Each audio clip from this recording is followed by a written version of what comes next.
ẹni tó bá ń sin Olúwa lótìtọ́ àti bó ti yẹ ó ti dandan kórìíre lọ́dọ̀ rẹ̀ ní rẹ̀ ti ṣàn wá lọ́dọ̀ rẹ̀ láyọ̀ ti ń wá o èmi yóò máa yan Ọlọ́run ní kí èmi ó lè ríre ẹni tó bá gbólúwa ga ó di dandan kórí ayọ̀ nínú rẹ̀ ẹni tó bá ń sin Ọlọ́run ó di dandan kórí yóò máa jó yóò máa yọ̀ ilé rẹ̀ bá mi káyé kó lè mọ̀ wípé ìwọ lọ́lọ́run ní láti yá o.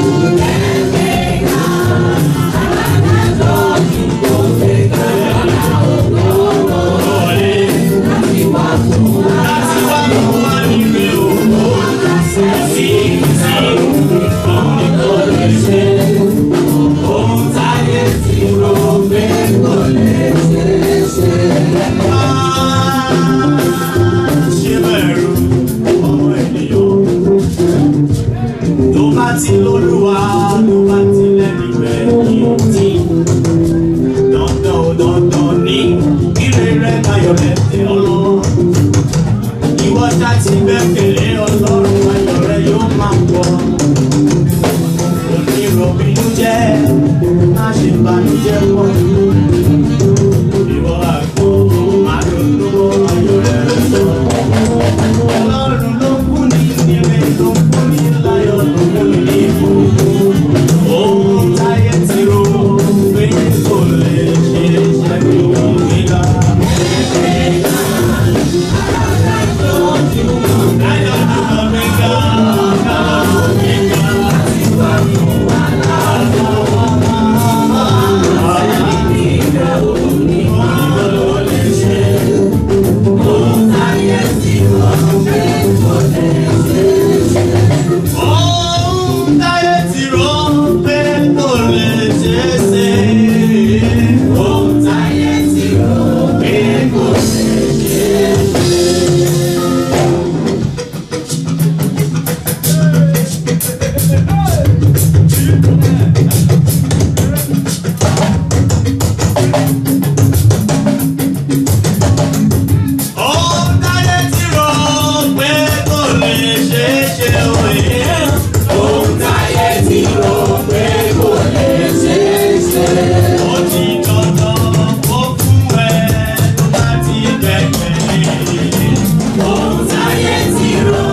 ọlọ́run ọba. Ògo wọlé.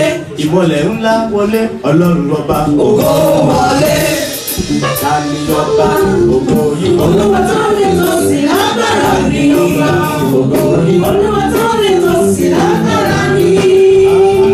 Olúwa tó lágbára ni ọkùnrin. Orí sókè, ẹ̀yin ẹnu ọ̀nà. Orí sókè, ẹ̀yin ẹnu ọ̀nà. Ọba ògo, ọba ògo, ọdún lẹ́yìn wọ̀rẹ̀ wá. Òun ni ọba ògo.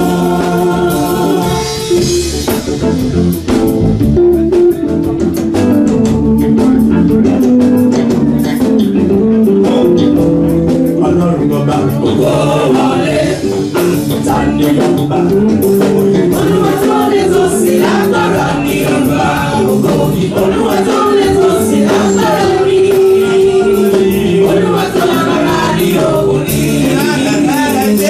Ẹ forí sókè, ẹ̀yin ẹnu ọ̀nà.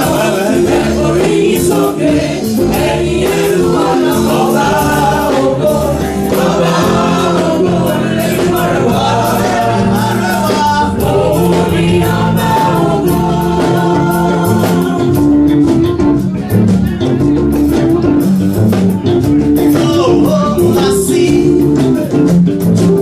Kò má sẹ́ni tó dàbí bàbá.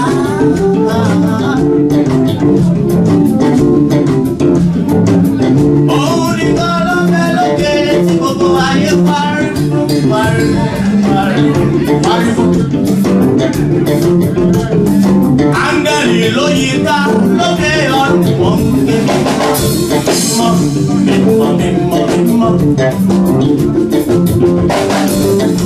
Orin mímọ́ làwọn máa lè kà kọ́ sọ́lọ́run lọ́run. Ènìyàn tó bẹ lórí ilẹ̀ alààyè yìí máa bá wọn. Ìwọ ènìyàn tó bẹ lórí ilẹ̀ alààyè yìí máa bá wọn. Lọ́rọ̀ ló tọ́sí, òun lọ fẹ́ tọ́sí nìyí tọ́sí. Òun lọ láyẹ̀ nìyẹn olùkọ́ yẹn ẹ̀bà mi gbéga. Ẹ̀bà mi gbéga.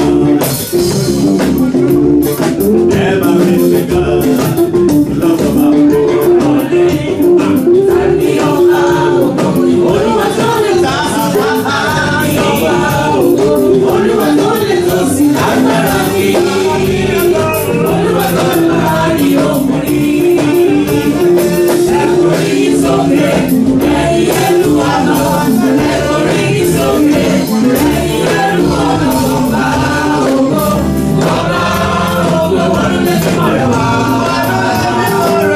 Òun ni ọba ògo.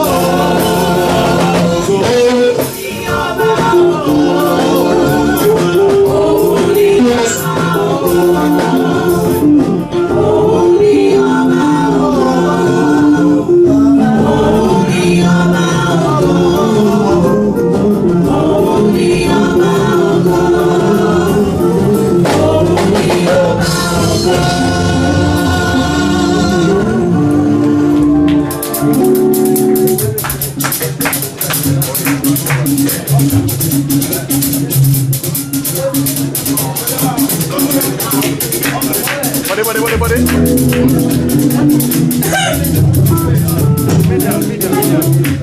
Ọpẹ́ la máa fò níṣe. Mo ní la máa fò ní kan, ayọ̀ la máa fò ní kan níwájú ọlọ́run. Ìyanu ní rẹ́mọ̀tì. Bàbá ẹ ṣe Jésù. Mo ní ẹ ṣe mọ́. Tó bá mọ ni ló máa dúpẹ́. Tó bá mọ ẹ tó bá mọ ni o lè má yọ ọlọ́run lọ. Bàbá ẹ ṣe Jésù. Mo ní ẹ ṣe mọ́. Àsìkò ìjọ́rè. Báyé ti fẹ́ fún mi kan lórí, òun á di ológo. Àwọn kan sùn lánàá wò jí lónìí. Àwọn abẹ́lá ni á bẹ láàyè. Ọlọ́run ní ká sọ̀rọ̀ bí ìjáde bí ìṣèníyàn. Agbápọ̀ ṣe bí ọdẹ́sẹ̀ ó ṣe pé atúnjẹ ó sàn kalẹ̀ bàbá.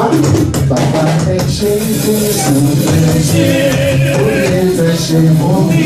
Sọ pé ó kà mí jẹ́ tó ìlú mo dúpẹ́ bàbá. Bí mo ṣe ń jó, ó kà mí yẹ lónìí ìlú mo dúpẹ́ ọmọ. Ó kà mí yẹ lónìí ìlú mo dúpẹ́ ẹ̀mí mímọ́. Ó kà mí yẹ lónìí ìlú mo dúpẹ́ bàbá. Ìwọ kọ́. Ó kà mí yẹ lónìí ìlú mo dúpẹ́ bàbá. Ó kà mí yẹ lónìí ìlú mo dúpẹ́ ọmọ.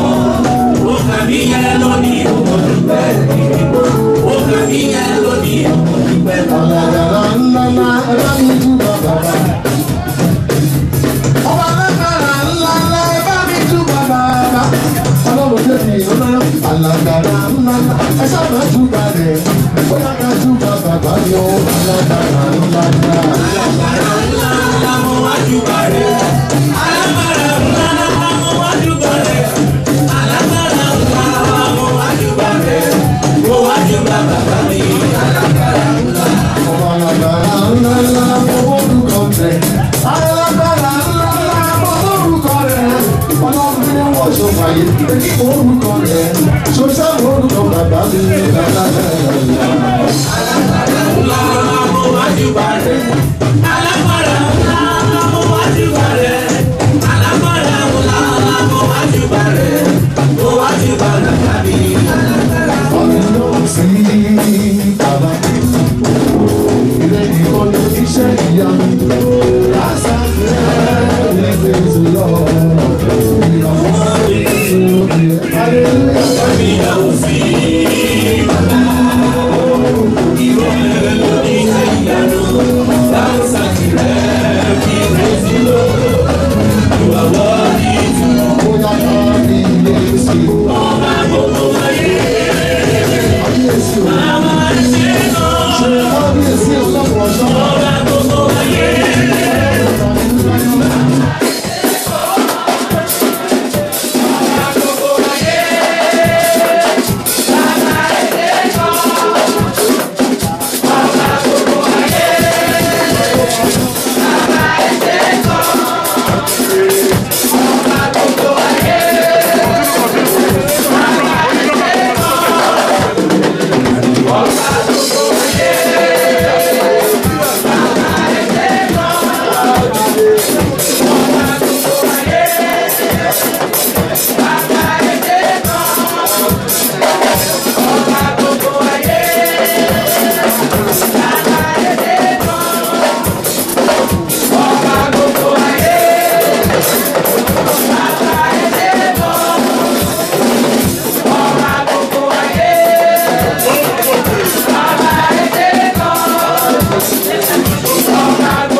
Kábíyèsí o.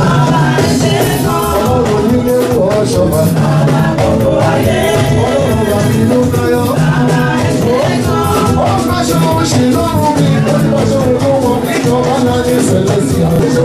Àwọn akéwì rà ní àwùjọ yẹn. Àṣàrà bá ṣàṣẹ.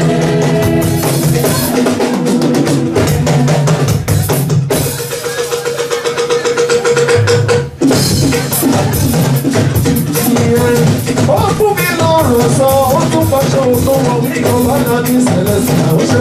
Àlàyé ìwúrà ní àwùjọ yẹn. Ó lè jó òtítọ́ náà ní ìrẹsì jọ. Ṣé orúkọ rẹ̀ ló gbà nílà òun ló fún mi lò ó wá pa mí rẹ̀ ní ayọ̀dé. Àlàyé ìwúrà ní àwùjọ yẹn. Ìyá sọ pé ọlọ́run mi mo lè ti wọ́n pé tó dájọ́. Ọlọ́run ìjọ pé mo ti wọ́n pé tó dájọ́. Ọlọ́run sì ní mo ti wọ́n pé tó dàdé. Mo lè tó kò ṣe láyé mi jẹ̀ ló lẹ́kẹ̀ẹ́ wá ní lẹ́kẹ̀ẹ́. Ọlọ́run mi kò mọ̀ pé tó dàbọ̀. Ọlọ́run mi kò mọ̀ pé tó dàbọ̀. Èyí tó ṣe láyé mi, àlọ́ mi fi wá ní pẹ́. Ọlọ́run sì ní mo ti wọ́n pé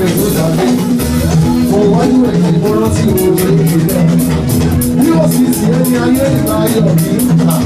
Ọ̀tá ìkan ni wọ́n ṣe èyí wọ́n lálákọ̀ọ́ ní ọmọ ti lọ. Ibi ayé fojú sí ọ̀nà ọ̀làbẹ̀ lọ.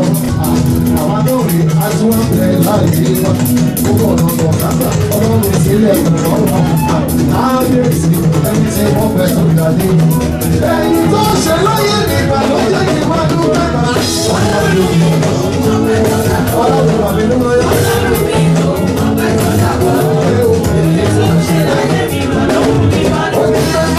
Ibi tá a sì ń gbé.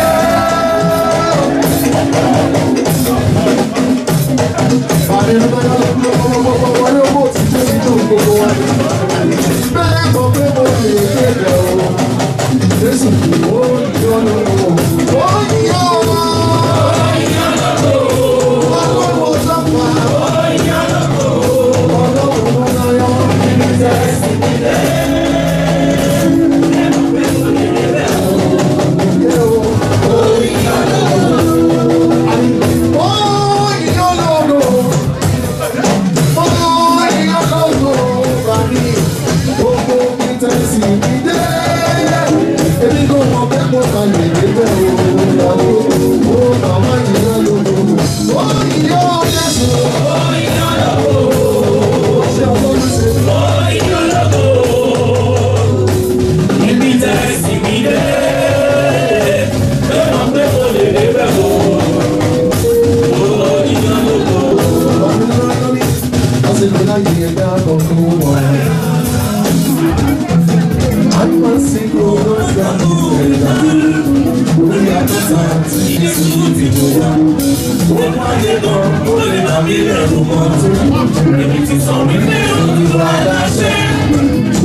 Baba,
While we go on our knees, we read the Apostles' Creed together. I believe in God, the Father Almighty, maker of heaven and earth, and in Jesus Christ, His only Son, our Lord, who was conceived by the Holy Ghost, born of the Virgin Mary, suffered under Pontius Pilate, was crucified, dead, and buried. He descended into hell. The third day He rose again from the dead. He ascended into heaven, as on the right hand of God, the Father Almighty. From whence He shall come to judge the living and the dead. I believe in the Holy Ghost, the celestial church of Christ, the communion of saints, the forgiveness of sins, the resurrection of the body, and life everlasting. Amen.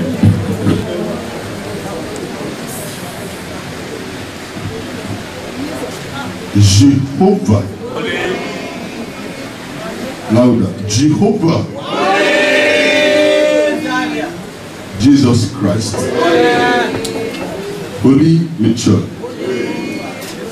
Alágbára ńlá o. Àdìtú náà ni pé ẹgbẹ́ orí yín sí òkè yẹn lọ. Kí a gbé wọn sókè ẹ̀yin ilẹ̀kùn ayérayé. Ẹ gbọ́ ọ̀rọ̀ Ọlọ́run nítorí àsìkò ti tó. Gbogbo ilẹ̀kùn ikú, ilẹ̀kùn àìsàn, akọ̀tì, aṣẹ́tì, gbogbo ilẹ̀kùn tí ń jẹ́ orúkọ ibi ní ayé ẹnikẹ́ni, àsìkò ti tó. Ọba ògo múra tán lórúkọ Jésù ẹ paradà ẹ wọ rírì ọ̀rọ̀. The King of Glory has designed this day as a day of gracious encounter. We come unto thee today with a pure heart, serene steadfastness, with a mind that is prepared. I declare and I decree the gracious entrance of the King of Glory into your life in Jesus' name. Today, your life shall be transformed. Your business, your home, and everything that is identified with your life shall be transformed. No matter the circumstances of your life, you are not going out empty-handed. In Jesus' powerful name we pray.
ṣe ohun gbogbo.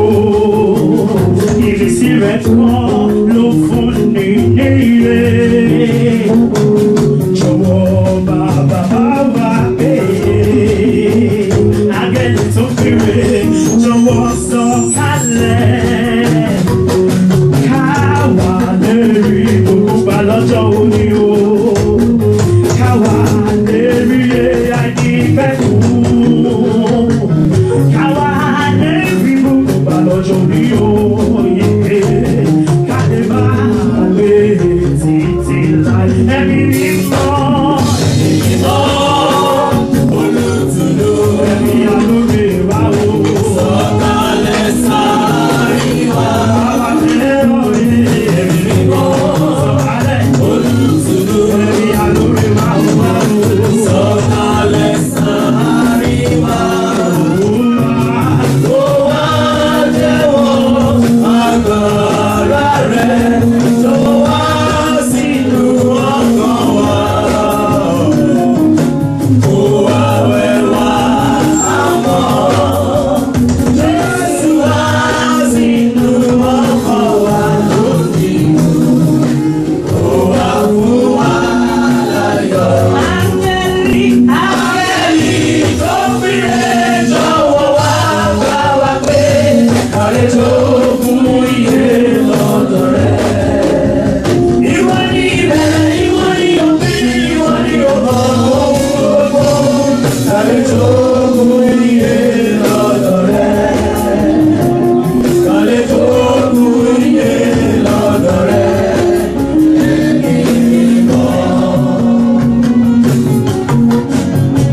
Agbára ń bẹ nínú ọ̀rọ̀ rẹ̀. Ìyè ń bẹ nínú ọ̀rọ̀ bàbá. Mo gbọ́rọ̀ mi ga jòrúkọ mi lọ́la.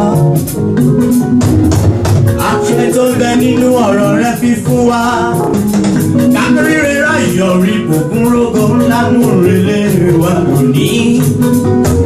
Ẹ̀mí ọ̀run sọ̀kalẹ̀. Áńgẹ́lì tó kéré jọ̀wọ́ wá bá wa pé kàlẹ́ tó kún iye lọ́dọ̀ rẹ̀. Ìwọ ni ìbẹ̀rẹ̀, ìwọ ni òpin, ìwọ ni òpó gbogbo. Kàlẹ́ tó kún iye lọ́dọ̀ rẹ̀. Kàlẹ́ tó kún iye lọ́dọ̀ rẹ̀.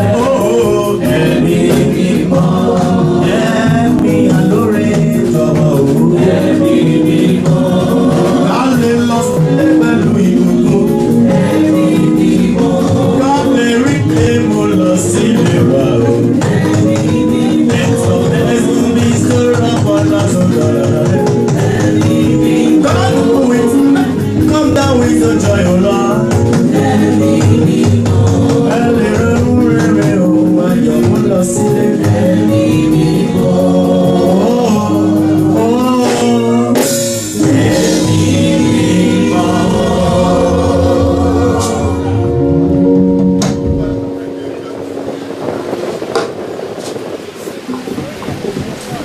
Shall we sit down? Hallelujah. Hallelujah. Louder. Hallelujah.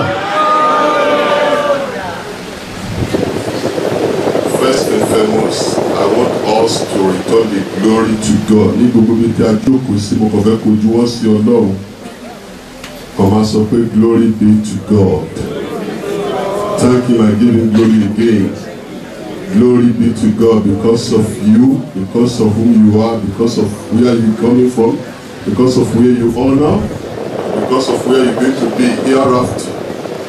Sọ pé wọ́n ṣe ìjọba sọ pé ògo ni fún bàbá náà àti fún ọmọ rẹ̀ àti fún ẹ̀mí mímọ́ mẹ́ta náà pẹ̀lú àìgbò. Thank you, Jesus. In Jesus' mighty name we glorify him. Better amen in the church. I think this is high time every other extracurricular activity should stop. Tí gbogbo àwọn ènìyàn máa wọlé, especially the committee and members of the great church. I don't see any reason why you should be outside of this auditorium. No, no, no. Búwẹ̀rí bí ojú òkú sí, Rámọ́bì kan kò ojú òkú sí bẹ̀. It's very, very essential a period in the presence of God. Today, I want to extend the greeting and kind regards of our pastor and spiritual head of Celestial Church of Christ worldwide, Reverend Emmanuel Mobi Friday Oshofa. Àwọn ni aláṣẹ àtolùdarí ìjọ yìí. Wọ́n ní ká kí yín lórílẹ̀-èdè yìí, ká ṣe yín ní pẹ̀lẹ́. Wọ́n á gbàdúrà pé Ọlọ́run bàbá wọn tí Ọlọ́run fi jọ irọ́ yóò bẹ̀rẹ̀ sí ní mí sí yín. Wọ́n ní lónìí lábẹ́ àkóso àṣẹ kan tí kò péré bí ẹ ti wá sí orí òkè yìí. Gbogbo ibi tí aráyé ti rò pọ̀ máa pa yín lẹ́kún àbí ibi tí ẹ̀wù tẹ̀rù ti ń báyìí. Ọlọ́run yóò gba ògo ní ilẹ̀. Wọ́n ní ká kí yín wípé kí ẹ má gbàgbé ìjọ yìí àyànfẹ́ la jẹ́ ni a ṣe jẹ́ kan níbẹ̀. We are a special beloved God. Our personality is very peculiar. Torí ẹ̀ ni a ṣe ní orí ọ̀fẹ́ àti di ọmọ ìjọ yìí. Wọ́n á ní ká mẹ́sàn pé a di ogún yìí mú dáadáa. Kí a dì mú dáadáa. Wọ́n sì gbàdúrà wípé ògo àti ẹwà ọmọ Ọlọ́run kò ní fi wá sílẹ̀. Àwọn ló fàṣẹ yìí gbàdúrà fún ọ pé níbi bí ọba tí wọ́n wá jáde báyìí. Àwọn náà ni wọ́n wà níbẹ̀. Wọ́n lè wà níbi gbogbo ní ìgbà gbogbo. Orí ẹ̀mí ni Ọlọ́run ẹ̀mí wọ́n wà níbí. A sì gbàdúrà wípé bí ọ̀rọ̀ Ọlọ́run ti ń lọ ẹ̀mí ìpè wọn yóò rìn láàrin wa. Ìdè yóò já. Ogun yóò ṣẹ́. Fèrèsé ìbùkún yóò ṣí sílẹ̀. A ò ní padà lóòfo. Ó dà pé ẹ̀rẹ́ ìjà ti ṣàlẹ́ lónìí. Àpọ̀lísì ni mo fẹ́ kí bàbá mi fà tó bá ní kí n máa sọ̀rọ̀ ìjọba ìkọ́ntọ̀kọ̀tọ̀ ló máa ń ṣe mí. Orí ó jẹ́ nǹkan tó lágbára púpọ̀ bẹ̀ má kàn ní ọmọdé ìyàfikún lọ sọ̀rọ̀. Bàbá mi ó sùn pé máa jẹ́ sí JP ìlúlọ́yọ́. Níbi àwọn èèyàn fẹ́ kí máa fi prophet doctor sí olódàbẹ̀. Ẹ̀rẹ̀dẹ́ tí mo kọ́kọ́ pè é ti gbé yẹn nù. Àbí ẹ̀kọ́ ẹni tí Ọlọ́run pọ́n lé nu wọ́n tí Ọlọ́run fún ní oore ọ̀fẹ́ tí a máa ń sọ̀rọ̀ pọ̀ lápé ní gbogbo ìgbà. Ìdáfọ́ máa ń gbà wọ́n Ọlọ́run ló fún àwọn ní oore ọ̀fẹ́ kì í ṣe ní ṣe. Adúpẹ́ púpọ̀ bàbá a sì wá gbàdúrà pé Ọlọ́run tó wà lẹ́yìn tá a fi rí bí bàbá báyìí wá ṣe bàbá lásán. Bàbá tí awò tí a fi ń yangàn àwòkọ́ṣe bàbá tó ní ìpè tí àwọn tó ń gba ìpè fi pè é ń tọrọ ni. A gbàdúrà pé bàbá náà kò ní padà lẹ́yìn yìí o. Ẹ ó máa tẹ̀síwájú. Àti gbogbo tí wà níbí lónìí ọba ògo la pé ìkórè ọdún yìí lórúkọ Jésù Ọlọ́run ògo yóò fi ayé rẹ̀. Mi ò lẹ́ẹ̀kan sí mo fẹ́ ké sí àwọn pàápàá jùlọ ẹ̀yin ìgbìmọ̀ ìkórè àwọn ọmọ ìjọ TRF. Àsìkò tó yẹ kẹ́ wà nínú ní kété ìyè pẹ́ lórí àga ìwàásù yìí ní kété lẹ́yìn ìwàásù àdúrà máa jáde lórí nǹkan tí a bá dì gbogbo àtàwà nílé àdẹ́gbọ́dọ̀ nípìn níbẹ̀ àdẹ́gbọ́dọ̀ kọ́kọ́ bá Ọlọ́run ìrìn àjò ẹ̀mí àtẹnudẹ́ lùlù àtẹnudẹ́ kọrin àsìkò gọrin tẹ́ ìgbọ́n lè gba ìmísí tó ju oore tí ènìyàn lè ṣe fún yín àsìkò rèé tí ẹ lè rí nǹkan gbà tó ju kan tí ènìyàn fún yín fáàtì. Lára àwọn orí ọdún ṣe náà ṣe lọ́dẹ̀ kì í ṣe àsìkò téèyàn jẹun nínú ìkórè làwọn ẹ̀ kí àsìkò téèyàn jẹun àsìkò téèyàn jókòó tó bọ́lọ̀rún pàdé ni lórúkọ Jésù ojú òní tì. To be straight, we are going to speak on what I call Kings of Glory and subtitle The Glorious Encounter. King of Glory, subtitled The Glorious Encounter. And I speak prophetically. No matter your disposition and placement, the King of Glory will encounter you today. Amen. Better and beautiful, amen. And we are going to take it in form of a student in a classroom. It is high time we turn our cathedral to classroom where people will learn more about God and be able to apply the will of God or the audiences of God into their life. Then I'm going to take my memory verse from number chapter number 10. Just open your Bible. When you read verse number 35 and 36, just open your Bible or you look at the screen if it is displayed. Lord, I pray you today that these people that are under the control of my voice will not hear me, but they will hear you, God. They will not see me, but they will see you, God.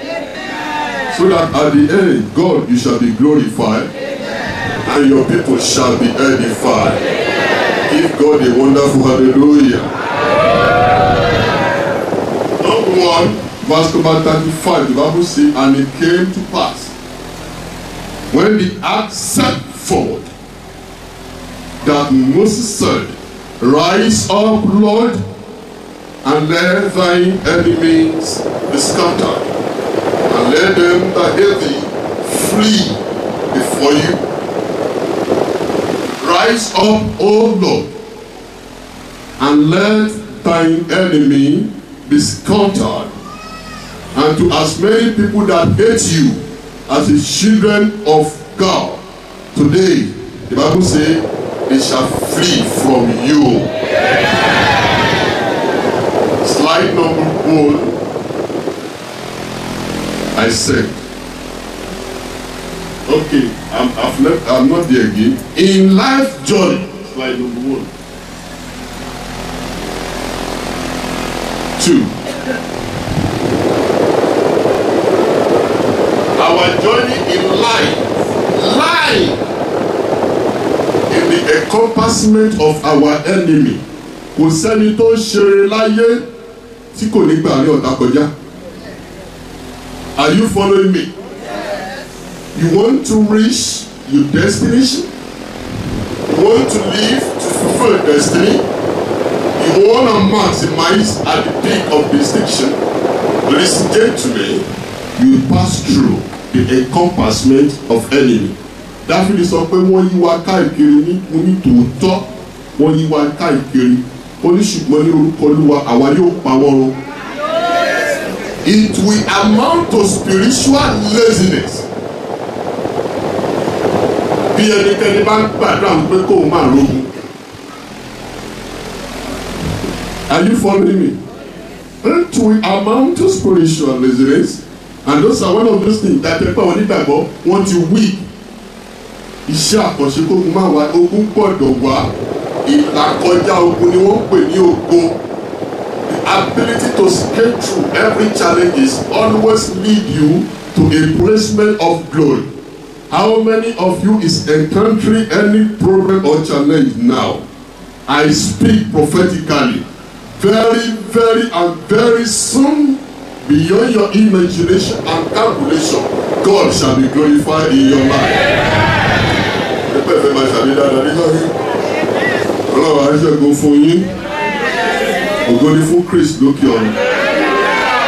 Now, ladies and gentlemen, now if our path to glory lie in the encompassment of God, all what we need is to rest our dependency on God. Like one man of God was telling us, because sometimes we overrate our challenges more than the God we got. Ohun tó kù ní kéka ní ìgbẹ́kẹ̀lé ní òkè. Ìdí nìyẹn táwọn ọmọ ẹ̀ṣẹ́ ìbáfẹ́ ń tẹ̀síwájú. Bí wọ́n ṣe pọ̀ tó yẹ, wọ́n ṣe máa gbé Ọlọ́run. Pé Olúwa dìde síwá ẹnìkan bá níbí. God shall go before you this year. Rise up, O Lord, and let thy enemy be scattered. Why? Because if the unction of God, belovedness, is upon your life, you have been identified with God. Your enemy becomes the enemy of God. Hallelujah. Bí ènìyàn bá ti di ọmọ Ọlọ́run, orúkọ Ọlọ́run pè, ọ̀tá ti di ọ̀tá Ọlọ́run. Ìwé ṣe pé dídí Olúwa kí a sì tú àwọn ọ̀tá rẹ̀ ká. Ó wá ní kí àwọn tí ó kórìíra rẹ̀. Ojú ògo síbì kan, òun bínú nítorí pé ẹni tó ń pẹ̀ gan ẹ́, ajá kò fẹ́ débi ògo nìyẹn. Ṣùgbọ́n Ọlọ́run ló máa ń dójú ti apẹ̀kẹ̀.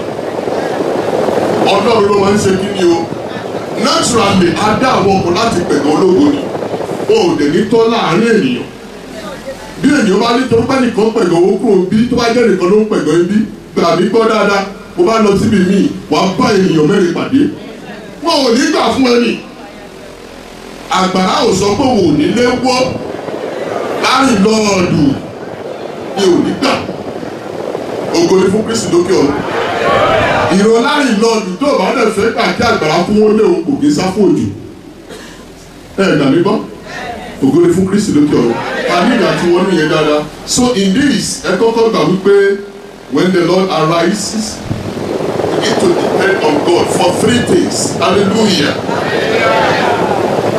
First, in order for God to go before us, 1, to give direction. Somebody say give direction.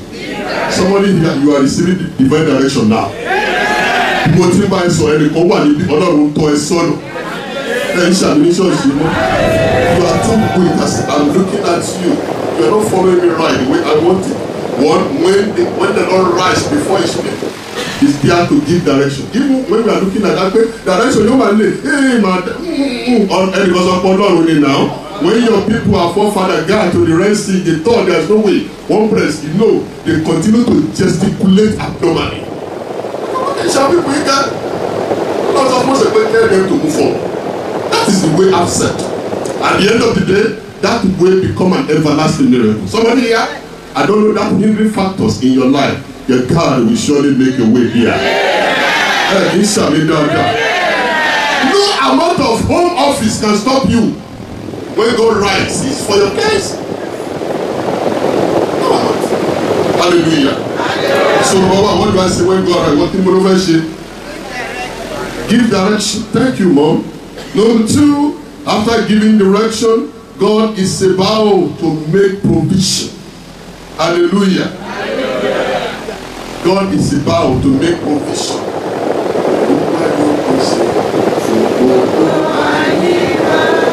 Ẹni kò ní ẹ̀kọ́ dáadáa ẹni ní pèsè àwọn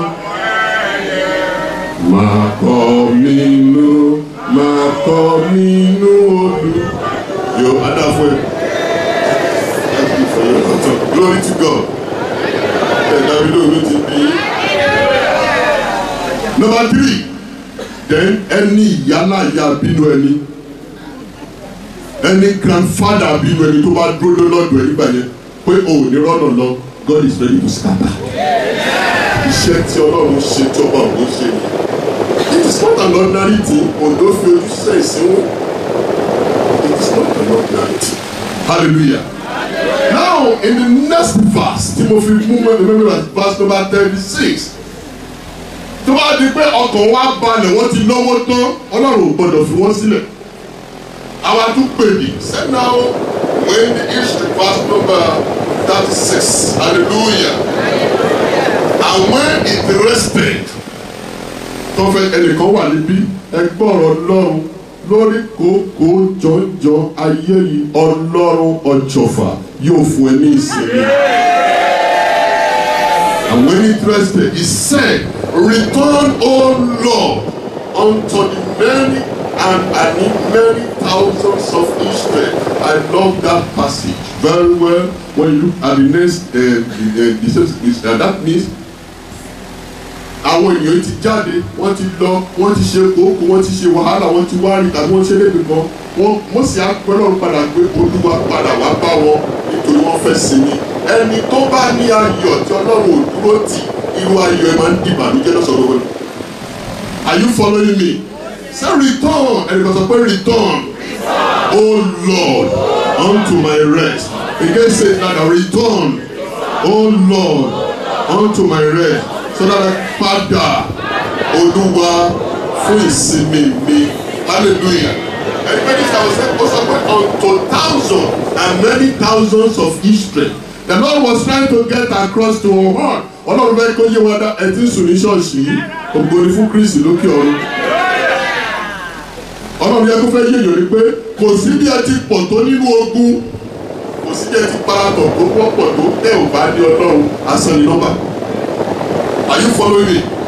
No no matter all technological gadgets you set for your device bí o bá sí ọlọ́run bẹ́ẹ̀ lásán ni ṣùgbọ́n bí ọlọ́run bá wà pẹ̀lú bó tẹ̀sẹ̀ bàbá ọlọ́run bàbá sọ pé if God be for us who be you God dey for me because the tranga man wetin you be wetin you wan be are you following me so God will be invite why because after today somebody here divinely you shall be comfortable the kind of comfort David analysed in his psalm only even though I walk through in the hollow of shadow of death I fear no evil thou with me thy rod and the staff only thou prepare a table before me ẹ sọ pé ló bá tán kò dúró níbẹ̀ o ó ní lójú ìwọ gbogbogbò olójú bọ́ọ̀lì ẹgbẹ́ tẹ̀sí lójú arógbòbògbò jẹ́ afojúgbògbò jẹ́ afọwọ́gbògbò jẹ́ afẹ́rògbògbò jẹ́ afi ẹsẹ̀ gbògbò jẹ́ ọlọ́run wá tẹ́ tábìlì àyànfẹ́ sílẹ̀ ló ó ní ojú ọ̀tá mi lójú ẹ̀hún ẹ̀hún òrùba bàbá mi ti tún ní pẹ́pẹ́ ẹ̀ ń sùn ní ìdí pamọ́ that's one thing I will never do. ó ní ìwọ́n dá òróró lé mi lórí lójú ẹnìkan bẹ níbí lójú ọ̀tá ẹ wàá ti ní ògo máa wọ inú ògo. When the Lord is ready to rise for your sake, every other protocol remain unobserved. Are you following me? Every other protocols remain unobserved. Hallelujah. Ẹnìkan bẹ níbí lónìí Olúwa ti dìde fún ìsinmi ẹ lórúkọ Jésù wà ní ìsinmi. Nígbà tó sọ tẹ ó ní ìgbà tí ọ̀nà ènìyàn bá wọ Ọlọ́run tán ẹnìkan bẹ níbí Yorùbá kẹ́gbọ́n púpọ̀ bó tẹ̀ pé kò sí bẹ́ẹ̀ ṣe gbọ́ tó lẹ̀ Yorùbá you cannot be rich in culture and language like we do hallelujah Yorùbá ní gbogbo bí téèyàn bá kọ́lé sí ènìyàn méjì ló wà bẹ́ẹ̀ ara lé ọkọ wọn kì í fojú rẹ wo ni ṣẹ́rí tẹ̀yìn ìmọ̀ràn kan ní ṣùgbọ́n àtọ́nílé ọkọ àti tẹ̀yìn lójú ọlọmọlógo ti ṣe àṣepé ògo ẹni mélòó ló wà níbí lójú gbogbo ọ̀tá tó yẹ ká abínú ẹni àfẹrùbọ̀ ògo jẹ́ ògo ẹ yóò máa lé kẹsì lójú ọ̀tá mi sọ́tẹ̀lẹ̀ pé ní ojú ọ̀tá mi ìwọ́n dá òróró lé mi lórí aago mi kú àkọsílẹ̀ that in the presence of my enemy thou anointed my head with oil. And my cups runneth over. Give God a wonderful hallelujah. Hallelujah. I don't know if you are following what I'm saying. That is why the Israelites won the open at the place slide number 3. Nínú ẹ̀kọ́ tí a kàrí sá. Wọ́n ò ka Ọlọ́run sí bí wọ́n ṣe pọ̀ tó. Ọlọ́run sọ wọ́n nù sínú ìyà. Ọlọ́run sọ wọ́n nù sínú ogun. Hallelujah. Ọlọ́run sọ wọ́n ní lesson rẹ̀ today ní ìgbàgbọ́ ọlọ́dún pé àṣẹ by strength shall no man prevail. 1 Samuel chapter number 2 verse number 19 lórí I will say by strength shall no man prevail. Hallelujah. ṣàṣẹ yàgbára òde kankan wa Ọlọ́run wa gbé ní ìdíbáyà dìde bí wọ́n ṣe gbọ́jọ́ ní ìdíbáyà wọ́n á tò wọ́n kíkí ẹ jẹ́ ká padà sọ́dọ̀ Ọlọ́run ká lọ fi ògo fún Olódùmarè ẹ ṣe kábíyèsí Olódùmarè ní ẹjọ́ kò sí. Hallelujah. Ibẹ̀ ni wọ́n ti fi ògo fún Ọlọ́run wọ́n wá gba Ọlọ́run sóhun mẹ́ta ní ibẹ̀ mo fẹ́ kẹ́ mo lọ lé lórí ẹ sọ pé kí ni àkọ́kọ́ they appreciate God to be the creator of all things. I'm not gonna dissect much on that. Hallelujah. That is you are our creator ìyà ò gbọdọ̀ jẹ wá sọ fẹ́ nìkan pé Ọlọ́run ni bàbá mi ìyà ò lè jẹ mí. Ọ̀pẹ ìgbẹ́kẹ̀lé fún ògbóni fún Kristi lókè ọ̀run nígbà gbórúkọ orígbó ń bá ìpàdé fẹ́rẹ́fẹ́ lórí aga we will cause this fan to cease functioning àní kí fan yẹn kó dá wọn kó rú tẹ̀ mú yín bẹ́ẹ̀ ṣe fẹ́ sùn nínú ooru ni màmá wò ó sí i mo kàn bá yín ṣeré ògbóni fún Kristi lókè jọ wọn ni mo bá sọ̀rọ̀ máa sùn ògbóni fún Kristi lókè ọ̀run kí ni nǹkan àkọ́kọ́ tí mo ní wọ́n bá gbà fún Ọlọ́run they appreciate God as the creator of all things sọ fẹ́ lọ pé bàbá ìwọ ló dá mi ìyá ìgbúdọ̀ jẹ mí ẹgbẹ́ ẹ ò gbọ́dọ̀ jẹ mí kí ló ń kọ́ Bùkọ́lá lọ́mọ náà ó ní ṣe mí bó nìkan bí bàbá sí ọmọ jẹ́ kí iyọ̀ sí Ọlọ́run bí ọmọ sí bàbá o. parí ẹ̀ bàbá mi àyànfẹ́ ọmọ mi ọ̀rọ̀ mi ò ní. even that prodigal son appearance bàbá ò lè gbà mọ́ra. bàbá ò torí pé ìran abiyamọ ò ní pẹ́ kó ọmọ ẹ̀ kó má ta kí ìjì. hallelujah. So the emotion you must appreciate even those things. Tell me that obey here. I want you to.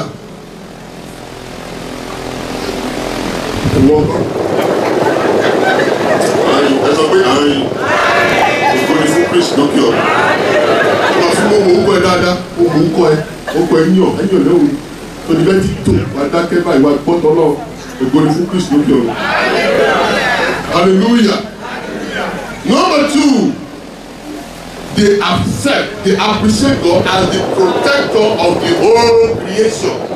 Ìyẹn pé ènìyàn ò lè dá para ẹ̀ mọ́, Ọlọ́run ló ń pa ènìyàn mọ́. Ẹgbẹ́ ìlú wà níbí, oṣooṣù ẹ̀jẹ̀ gbèsè, àjẹlé ẹgbẹ́. Torí láti òní, Ọlọ́run ayérayé yóò bẹ̀rẹ̀ sí pa ẹ́ mọ́. Ó yé Dáfídì púpọ̀, ó ní kíyèsí ẹni tí ń pa Ísírẹ́lì mọ́ kì í tó gbé bẹ́ẹ̀ ni ẹ̀yìn ènìyàn yìí, ó sì wà níbẹ̀ wọn ò gbé ní Mósè. Pẹ̀lú kí ọ̀pá Mósè ṣe gbóná tó wọ́n mọ̀ pé láìsí Ọlọ́run ọ̀pá Mósè we amount to nothing. Ìran wòlíì tó gbóná lónìí tí ò ní Ọlọ́run ó máa di tù ní nítorí ìran àbìlọ̀ kì í gbóná kalẹ̀. Ọlọ́run nìkan ló máa wà títí ayérayé. Gbà mí gbọ́ ó sì jẹ́ pé gbogbo ẹni tó sàtọ̀ wòlíì òun àti wòlíì wọ́n sì máa jágulẹ̀ lọ́jọ́ kan ni nítorí pé ọlá máa ṣí lọ ní ẹni ẹwà á sì máa ti pa ìṣòdó wà bù ní mo bóyá ká Yorùbá débẹ̀. Ògo ni mo bá yín ṣeré ni o. Ògo ni fún Kristi lókè ọ̀run. The protector. When after God is God, somebody was telling me after God, I said, shut up.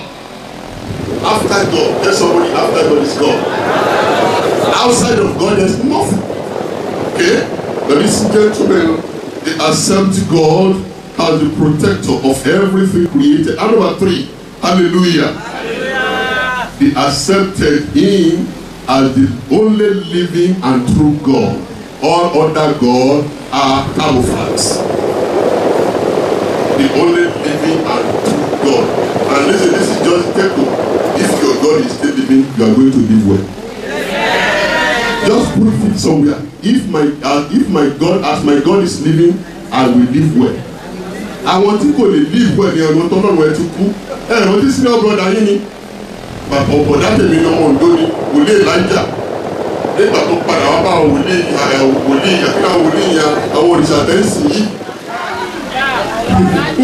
Ó ní ẹgbẹ́ Ọlọ́run yìí. Àǹkó àjọ rẹ̀ pé ó ní àbí ó ń sùn ni. Ẹ bá jì. À ń ṣe àwọn ìṣe ọmọ ẹni tó ní Ọlọ́run àlọ́ kàn fún wọn rẹ́rìn ni. Nígbà tó fẹ̀rẹ̀fẹ̀rẹ̀ nílé tó ń pè ní injury time. Ló wá tẹ́ pẹ̀lú Ọlọ́run kó òkúta méjìlá síbẹ̀. Ó wá ní ẹ máa domi sí.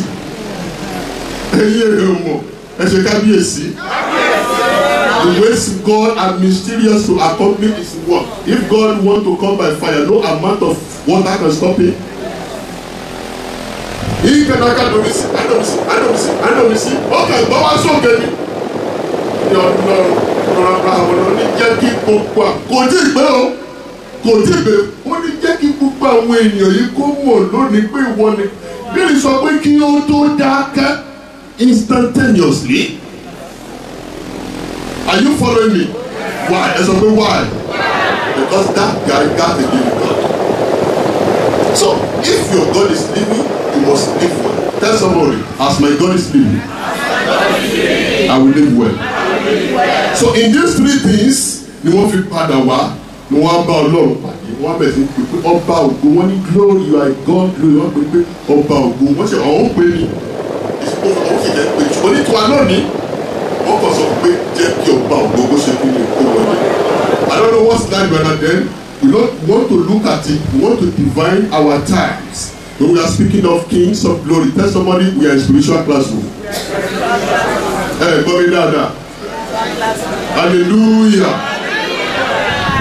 Look, when you are talking of king of glory, we need to understand what David said in Psalm number 24, verse number 7 to 10. The one about the story Paco and the mission of Israel. Say, lift up your heads, O ye gates, and be ye lifted up, ye everlasting doors, and the King of glory shall come in. But who is the King, this King of glory? Go further down with the Lord strong and mighty, the Lord mighty in battle. Lift up your head, O ye gates, and he will be lifted up, ye everlasting doors, and the King's glory shall come in. And who is the King of glory? Said the Lord of hosts. Three things analyzes the Kings of glory. We are coming to that then. In King of the King. Hallelujah. King of the King. King is a supreme ruler. There's always supremacy that goes with king. That is why when you told you London don't go and enjoy a bank para or no pajan. One of the country where no game. Everybody join me. Ọlọ́run wo ló ń pè ẹ́? Lọ́run rí bàbá ńlá bàbá wa lẹ̀. Kò tó lọ sí ẹ̀mọ́ ẹ̀ẹ́dẹ́gbẹ́ àgògẹ́rí. Ọlọ́run rí London yín lẹ̀. Bó ṣe mọ́tò àgògẹ́ lọ́lọ́run kà yẹ fún ìbápàdé ológo. Ẹ wá wá lọ́dọ̀ tó wá bó ṣe tó gẹ̀lẹ̀ bó ṣe gẹ̀ẹ́wó. Ẹ lọ́bìnrin lọ́wọ́ ayọ́. Ayọ́ tó bá fẹ́ tẹ́ ló ṣe gẹ̀ẹ́wó lójú adìyẹ. Gbogbo ọba ẹ ṣeré ni ògbóni fún Kristi lókè ọ̀rọ̀ hallelujah sọ fún ẹ tó wà lẹ́gbẹ̀ẹ́ pé máa ṣe pẹ̀rẹ́pẹ̀rẹ́ hallelujah Ecclesiastes chapter number 8 verse number 4 ní wàásù 8 verse number 4 only where the word of the king is there is authority. He's a supreme ruler. Number 2, what is glory? There have been many different ways. Well, please, what is glory here? Hallelujah. You are running faster than me. And my divination, our times. I said, glory, when I define glory, is anything that brings faith or add colors to your life. Hallelujah. Glory. What's wrong with that? Okay, I cannot say it well. But in nutshell, pẹ̀lú gbogbo definition tí àwọn olóyìnbó fún glory, bó ṣe lè yé yín jù mọ́ pé glory is the opposite of shame. Ìdàkejì ìtìjú ẹ̀gbà mi gbọ́ nínú ìwé níwájú Proverbs chapter number 3. Please go and read that. Let somebody read that. Verse number 35. Mama Adébẹ̀sọ̀ ọlọ́run àpọ̀yẹlé ẹ̀ ṣàmì ṣọ́ọ̀ṣì. Ìwé ìwòrí kẹta ẹsẹ̀ karùndínlógójì àbí ẹsẹ̀ karùndínlọ́gbọ̀n. Ọ̀dà mi lóhùn. Ṣé o ti gbé sórí pátákó? Thank you ma. Ní orúkọ Jésù. Àánú ọlọ́run tó ga jù tàtijọ́ yóò wáyé rí. The wise shall inherit glory, but shame shall be the portion of the fool. Olùkú ni yóò jogún ògo. Aṣiwèrè babaláji yẹn ni pé tẹ́lá níbi tí ìtìjú wà ẹni tó bá jẹ́ tọ́lọ́mọ ògo ló wà ní. So when we are talking of divine encounter today, what we are saying that God, King of Glory, is coming to your life to change the table. At every point of shame, you want to receive glory. At every point of sickness, you want to receive good health. At every point of poverty or peril of the highest order, you want to become blessed. Hallelujah. You are not following me again. Hallelujah. Then our terms in what David said about the Lord. Hallelujah. He said, who is the King of Glory? The Lord who now. The open Ọlọ́run ní but the Lord anytime about only the Lord. Abẹ́ẹ̀kọ́ the Lord ọkọ̀ pè ní Olúwa. Àwọn pè ta ní Olúwa. Nínú ìwé Psalm tó bẹ̀rẹ̀ yẹn ó ní the earth is the Lord and the fullness therein. So when the Bible was referring to the Lord, he is the King of Glory. It's telling you that you are going to have a encounter with ẹni tó ní gbogbo ẹ̀. Kí ni mo sọ yìí o? Ẹ̀dá mi ló mọ̀. Kí lórúkọ sí ní ọ? Kí lórúkọ àwọn ọlọ́run tó ń tọ̀ yín jẹ nílẹ̀ àjèjì yìí? Sátánì nígbà tó bá Jésù pàdé ó fà á mọ́ra ó gbé mọ́ra Nàìjíríà ló gbé mi mọ́ra ó gbé Jésù mọ́ra ó wá fi lóyìnbó gbogbo ọba ayé yìí ó fa Amẹ́ríkà fún gbogbo ẹ̀rọ everything ó ní kò forí balẹ̀ fún mi ìdájọ́gbọ́ ẹ̀fọ́ ó ní padà lẹ́yìn mi tó bá tọ́ pé ìwọ ló má sìn mí because I'm your Lord ohun tí wọ́n fún mi èmi ni mo ní àgàtù ó ní silver and gold is mine. Hello. This am I communicating to you right away? God bless you. Hallelujah. What happened in the Lord? Number 2, wọ́n sọ pé the Lord that is strong and mighty ẹ pariwo akíkanjú. Olùkọ́ ẹ̀dá mi lóhùn ni. Hallelujah. The mightiness of the Lord was described in Jeremiah chapter number 32 verse 127. Only the Lord only hear anything difficult for me. Orí àwọn akọrin. Àṣeṣe ni kẹ́ máa wí o, àṣeṣe ni kẹ́ máa. Àṣetì ò sí. Adáfẹ́. Àṣetì ò sí fọ́nbà tí mò ń sìn. Àṣeṣe. Nàbà fi sọ́ọ̀sì gbẹ̀dẹ̀ ilé ló máa jẹ́ o. Nàbà fi sọ́ọ̀sì gbẹ̀dẹ̀ ọ̀rọ̀ mi o. Something like that. You know, it's a God of possibility. That is why it's mine. Ó wá tún kó parí pé the Lord that is mighty in battle. Ẹnìkan bẹ̀rẹ̀ bí the battle of your life is won. Ẹ ṣàmì dáadáa ní ṣọ́ọ̀ṣì. Ẹnìkan wà tó ń jagun tẹ́lẹ̀tẹ́lẹ̀ àti torí ẹ̀ la ṣe péjọ. It is a decided battle. Hallelujah. Mo olórí ogun mo wò títí. Ó ní àwọn 3 qualifications that I am going to analyse. I have told them once upon just this week in this church that if God is the God of hope, the God of hope that is mighty in battle, that is on the land, he is a general. Kí ni mo pè yí o? Tó bá jẹ́ lórí ilẹ̀ yìí ènìyàn yìí general ni kò sí ogun náà. Èdùmàrè gbé mi lékè dédédé. Ẹ dàbí lóhùn.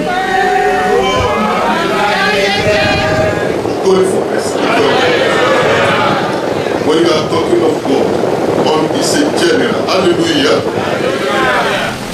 Tí o bá fẹ́ mọ̀ pé Ọlọ́run ló ní agbára ogun lórí ilẹ̀ lọ́bìnrin lọ́wọ́ Kórà, Dátánì àti Ábúráhámù. Ṣé èèyàn kan wà bí tó ń tàbí gbọ́ṣá? Ṣé mi ìsinwó ṣá? Adá Fúrísà. Orí ilẹ̀ ni wọ́n dúró sí tí wọ́n kọjú sẹ́ni tọ́lá òṣèlógo. Ó ní Ọlọ́run tó bá ṣe normal thing. Àwọn ènìyàn yìí wá rò pé kíní ni ó ní ṣe extraordinary thing. Bíbélì sọ pé ilẹ̀ làlú ó gbé wọn mì. Ẹ ṣe kábíyèsí. Ẹ ṣe jẹ́ẹ́dẹ́rà. Olódùmọ̀ ẹ lọ́run tó ń bá ìsìnlẹ̀ sọ̀rọ̀ tí lè pọ̀ nìyẹn. Ẹnìkan bẹ níbí ogun ayé ilẹ̀ làlú gbogbo èrò. Hallelujah. That is God for you. Then on the sea is an admiral. Bóyá orí omi lọ́dún ló fẹ́ bá ìjà lábí ọ̀nà wọ Fáráò àdógún ẹ̀. Ìjà omi lọ́dún tó jà. Alága sẹ́ńtálù ní àbí ẹtú ṣe Cytox. Gòlì fún Kristi lókè ọ̀run. Ìwájú ọ̀wà. Kọjú sínú gbogbo tèmi. Àsìkò yìí tó dé àbí mo sọ̀rọ̀ dá tó. Iná máa bí wọ́n ti pẹ́ alága mo ti bá sọ̀rọ̀. Tí ìbá bá alága sọ̀rọ̀ ìdáni kí bá sọ̀rọ̀. Hallelujah. Tó bá dé orí omi, our dad is an admiral. Wọ́n sì lè Fáráò rò pé ní Ọlọ́run wá ń sọ. Ọ̀nà tí wọ́n ṣe gbà tó jẹ́ yanu. Òun ní Fáráò gbà tó jẹ́ yọnu. Ọ̀nà tó bá yé mi gbà tó jọ ọ̀tá mi. Ọ̀tá mi bá gbàgbẹ́ orí yọnu. Ó wọ ọdún mi tù ọmọ pé kò sí ẹni tèmi tẹ tó tá omi pàwùdé. À ń gbé wọn mì. Nínú òkìlì tí a fẹ́ sókun. Omi ó gbé wọn mì. Bí a bá rí agbára kan láti inú odò tí ó ń dààmú ayé ẹnikẹ́ni bí wọ́n máa ń pè ní man-made of mami water. As from now, the divine admiral will fight your battle. Admiral will fight. As láti sísìn lọ inú agbára omi bẹ́ẹ̀ ò ní kúrò wọn mọ́. Lórí afẹ́fẹ́. It's a Messiah. Hallelujah. Gbà mí gbọ́ dáadáa. Please let us read our Bible here. Joshua chapter number 10. Wọ́n á jẹ́ pé mo kàn sọ àsọ mi. Ẹ̀kọ́ rẹ̀ ọ̀rọ̀ dùn jù lẹ́nu rẹ̀. Olùfún Kristi lókè ọ̀run. Verse number 11. Joshua chapter number 10. Kẹ́nìkan kà sókè kí á kábẹ́ kí ní And it came to pass. Yes, and it came to pass. And they fled before Israel. And they fled before Israel. And they were going in down to Bethel. Yes. that the Lord cast down great stones from heaven upon them. ló bá tọ́ láti òfurufú olúwa dẹni rọ̀ jù lọ́dún wọn lónìí. bẹ́ẹ̀ni sọ̀rọ̀ nínú sáà náà ó ní olúwa ti fọhùn rẹ̀ yìnyín àtẹni ló fún nígbà tó rò pọ̀ ti sá lọ fún ẹni tó gbógun ọlọ́run rẹ̀ sí rọ̀ jù láti òfu better than the àwọn fighter jet anybody lè ṣe ògòrì fún kìsì lógo. iná òfurufú ti ń jó ni tá àmọ́ ibi tó ti wá ẹni mélòó ló ní àmì ńlá olúwa yóò fi jó àwọn ọ̀tá rẹ̀.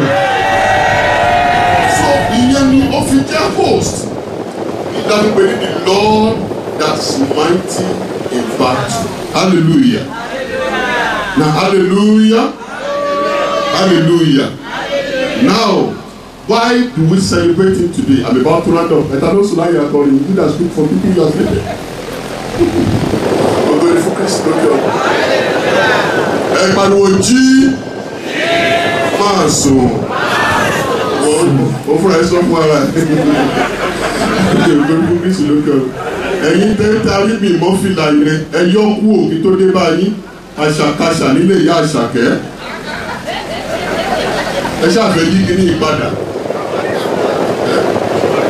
Very easily fila ẹ fẹ́ sọ bí ní United States tó ti kó gbogbo ẹ̀ sọ́rùn lọ́gbọ̀n bá yín ṣeré ni o lóní èlè pọ́síbù àpáta yìí pípé ni àpáta yóò lè bàjẹ́ èyí ló bá bàjẹ́ ẹ ò ní bàjẹ́ ló ti dá àwọn tó fi sí fìlà máa fún mi lóúnjẹ mọ́ àjọpọ̀ ààrẹ. Beautiful Christ don't know. Why did the Ọlọ́run fi fún bàbá wa ní ìrìn pé Ọlọ́run fi fún ọ ní ọ̀rọ̀ king of glory? It's because someone's situation is about to change today. Hallelujah. When you are talking of king of glory, someone's situation is about to change here today. Your failure is about to turn to success.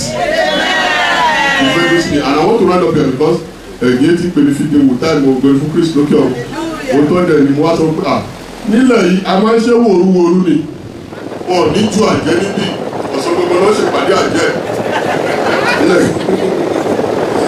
ọba ìṣeré ni wọ́n máa bí iṣu bẹ̀rẹ̀ lẹ́yìn ṣe lẹ́yìn náà ni olúwa kó bọ́ tiwa ẹ ṣàmì dáadáa bàbá rí ọmọ ìjọ yìí tí wọ́n ń ṣèkú rẹ̀ jẹ́ kó wọlé lásìkò yàtọ̀ débi àdúrà nǹkan tó ń pè ní ìtìjú ṣẹlẹ̀ ní ayé ọ̀gbẹ́ni kan tó ń pè ní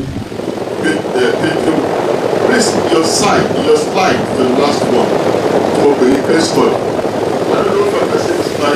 hallelujah glorious encounter what do I call it ibi tí mo fẹ́ sinmi lẹ́nu yẹn in this story read in the book of Luke chapter number 5 from verse number 1 to 7. Ẹ jẹ́ káwọn kọ́mítì ìkórè yìí kí wọ́n wọlé káwọn trustees yìí kí wọ́n wọlé ẹgẹ́ dẹ́sì tó bá Jésù ń dàbùkù sílẹ̀ tó bá ti ń lè tèmi kó yé tiẹ̀ as of now mo sọ fún yín lóòótọ́ mo sọ àwọn èèyàn kí máa ń gbà mí kọ́ ní ṣọ́ọ̀ṣì bẹ̀rẹ̀ máa ń ṣàpẹẹrẹ fún mi máa ń ṣàpẹẹrẹ dáadáa wípé níjọ́ tí Jésù ń wọlé màtá àti mẹ́rin ẹni tó ṣe wàhálà jù ní màtá ẹni tó ní àlejò àpọ́nlé lára jù ní màtá ṣùgbọ́n ẹni tó ṣe fi Ọlọ́run jù ní lèrí ẹgbẹ́ ẹ̀dẹ́sìn màtàbọ̀ ṣe wọlé báyìí á jẹun á mumi á ṣe nínú lódò máa yìí nígbàdàn bẹ́ẹ̀ lọ́pọ̀ wáyé rẹ̀ sákì ẹ̀ṣẹ̀ gbogbo màrí àǹtí ẹ̀ òun dàbí ọmọ Oǹdó ó pẹ́ ọmọ ọ̀pẹni tí wáyé òfúra rẹ̀ oúnjẹ ni òfúra rẹ̀ àjò ọlọ́jọ́ kò sí bí ẹsẹ̀ bàbá ń sọ̀rọ̀ nítorí pé nínú ọ̀rọ̀ yìí ni ìyè wà ìyè náà sì ni ìmọ́lẹ̀ ayérayé ìmọ́lẹ̀ náà mọ́lẹ̀ láyé òkùnkùn wọn bí ìyálàyà òkùnkùn dá gbogbo yẹn ó bẹ̀rẹ̀ sí gbọ́rọ̀ yẹn nígbà tó máa kọjá yìí ẹ̀ ìsinmi ọmọdé sílẹ̀síà wa ọmọdé sílẹ̀síà máa ta tábà tó dórúkọ rẹ̀ kó mo bá wí òbí lè sọ bẹ́ẹ̀ fún ẹ o wà lọ́ba jésù pé ẹ ṣáàrí ni Ọlọ́run jẹ́ kí wàhálà yẹn pa mí torí tí mo ṣe ṣe kùkù fẹ̀fẹ̀ yìí kẹ́lẹ́ jẹ́ kẹ́lẹ́ sọ fún àbúrò mi yìí kọ́ ràn mí lọ́wọ́ èyí fífẹ́ pa mí ní kìsìn ni àwọn àlejò máa tó lọ tó máa bínú lọ jẹ́ kó bínú lọ. ajẹ́ pé olùkú wọn ló pè wọ́n ṣé wọn ló pè wọ́n àbọ̀ náà ló pè wọ́n. Jésù wá kọjú sí Mother Celestia ẹ má jẹ́ pé Mother Celestia ẹ jẹ́ kí n pè ní Grandmother Celestia kí wọ́n bá bí àwọn màmá wa tó jòlè inú tẹ̀tẹ̀ bí àfikẹ́yà mú yẹn lọ ní systematically ògbóni fún Kristi lókè ọ̀run. báwo ó ní màtá ẹ̀ẹ̀mejì ló pé kò jẹ́ kó ní Trinity Council nínú. Only you are anxious and troubled of many things. Only one thing is needful. Analysis. Only and that one thing is what Mary is sitting down and doing. Only and Mary have chosen that good portion which no one else can take away from her. So fẹ́ tó wà lẹ́gbẹ̀ẹ́ gbé ló bá tán. Sọ fún pé farabalẹ̀ ṣe pẹ̀rẹ́pẹ̀rẹ́ nígbà bá ṣe lẹ́nu ògbé fún Kristi lókè ọ̀run.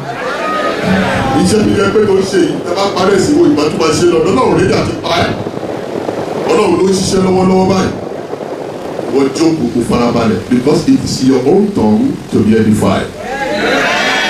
So Pétérù wa lọ sódò ó wá lọ pẹja ní òru ọjọ́ yẹn nígbà tó kò rí kankan wí ó wá gúnlẹ̀ sí èbúté òfo òbúté ìtìjú ohun mẹ́ta ló ṣẹlẹ̀ ní ìráyè tó ẹ̀dẹ́dẹ́ kí n bá sọ díẹ̀ díẹ̀ bí apẹja bá lọ sódò tó bá ti gúnlẹ̀ sí èbúté òfo tí kò bá rí ẹja pa irú wọn ò ní tètè sọ̀kalẹ̀ nínú ọkọ̀ àrí ohun mú kúrò nínú ọkọ̀ kò ń jẹ́ kí ọlọ́tọ̀ ó sọ̀kalẹ̀ nínú ọkọ̀ gbàgbé gbọ́ àìríṣe kì í jẹ́ kí tálákà tó gbé kì àìríṣe ẹni mélòó ló wà níbí ẹ máa ríṣe sí òkú ipò ìtìjú ayérayé ni wọ́n máa retí pé kò ná owó kò máa ná àwọn àwọn dáadáa ní church àwọn kan Ọlọ́run jogún ìbẹ̀rí fún wọn tó bá ní kán dáwọ́ ọkọ̀ bá ṣe rédíò àwọn kẹ àsìkò ẹ̀ ló máa jáde lọ ó sì àwọn wòlíì pàápàá àsìkò ìdáwó ló máa ń wọnú ẹ̀wí ṣọ́ra ẹ is part of it are you following me inú ọmọ bí àwọn wòlíì búkúbú wọ́n ní ẹ jẹ́ ká dáwó igbá ẹ̀mí wá pé kó má dáwó igbá wọ́n á ní tọ́lọ́ ló ṣe pọ̀ ìwà títa ní dédé màtí wọ́n lọ ṣé ìwọ ló ní ìlànà ní àbọ̀lọ́ ló nínà ṣọ́ọ̀rù máa contradict ara ẹ̀ ó kì í tẹ́bi bá lọ ẹ̀ tó bẹ̀ bá wà lẹ̀ padà wá dáwó ẹ̀. Glory to God. Ọkọ̀ bá ń ṣeré ni máa bá ṣe ẹ̀ lọ. Ohun àkọ́kọ́ ni pé ó jókòó nítorí pé àsìkò yẹn kò ní nǹkan mú jáde ó jókòó sí etí tó nínú ọkọ̀ bẹ́ẹ̀ tó bá rẹ̀ já pa èlò tútù ìbànújẹ́ àṣìmápa ẹ sọ pé number 1. Number 2. Bí ènìyàn bá lọ sí odò tó bá jẹ́ Pétérù tó bá bá ìtìjú wá kò ní kúnlẹ̀ síbi táwọn ènìyàn wà oorun náà máa ń ti ọkọ̀ sí gbà mí gbọ́ kí èèmọ̀ ṣe mo ṣe lè tó mọ́ yẹn ni pé tó bá ń pọ̀ báyìí ibi tó ń pè ní beach so many people will be at the beach waiting to transact business are you following me but because he can't nothing ó máa lọ sẹ́gbẹ́ kan ni ó máa gba sẹ́gbẹ́ kò gbọ́ tó bá ti ọkọ̀ ògúnlẹ̀ síbi táwọn orin tó ń rẹ́ ga ó máa ti padà tó lè pé lówó búkú. Ẹni mélòó lọ́pọ̀ ẹ ti kúnlẹ̀ sẹ́kù tí o fò tó o lè kúnlẹ̀ sáwùjọ àwọn ènìyàn gidi. God is here because of you. Your life shall be transformed. Hallelujah. Hallelujah. Hallelujah. Ìran ẹni tí ó bá lọ sí odò máa rí ẹja pa ẹ̀ka ìtàrí o. Gbèsè tó wà nílẹ̀ ìjẹ́ kó fi ọ̀sán gbọ̀ngàn wọlé nítorí gbogbo bàbá wa tó máa ń pẹja àbí tó ń pẹran ohun tí wọ́n máa jẹ náà lè ní wọ́n máa ṣe lọ sódà àbí owó kọ́ lọ pa ni wọ́n á sọ fún ìyá lágbá gàrí yìí ló gba gàrí pé epo ní bá bọ̀ àṣà owó ẹ̀ ọlọ́dẹ máa ń gbà fún wọn ẹnikẹ́ni tọ́lọ́run bá gbà fún tí òró ń bọ̀ tí òrí kankan mú bọ̀ kò ní fi ọ̀sán gbọ̀ngàn wọlé ó máa di ẹgbẹ́ àwọn tí ń pa kọ̀kọ̀ wọ̀ òkùnkùn torí pé tó ní gbèsè bá mú kélé á gbé wọn á kí oríkì ẹ̀ fún pé olùyà àti mọ̀ ẹ́ tẹ́lẹ̀ Ọlọ́run ní jẹ́ kó kí ẹ lórí kò rí burúkú mẹ́ta yìí ló dé bá Pétérù létí odò mẹ́ta yìí ló dé bá Pétérù ṣé ọ̀rọ̀ mi please are you get what I'm saying okay to those of you tí mi sọ yìí because I'm saying it in Yoruba language but please is there anyone here that does not understand what I've just said? I've just analyzed 3 things that will happen when a fisherman got to the beach without catching nothing. 1, you will end up not going down from that ship, from that canoe. Why? Because there is nothing to show for it. Are you clear with that? The ability not to change situation. Number two, we ended up not landing at the actual place that is meant for his mate. Are you following me? Because he got nothing, he cannot stand among his mate that want to celebrate. He would never be in the gathering of the celebrant.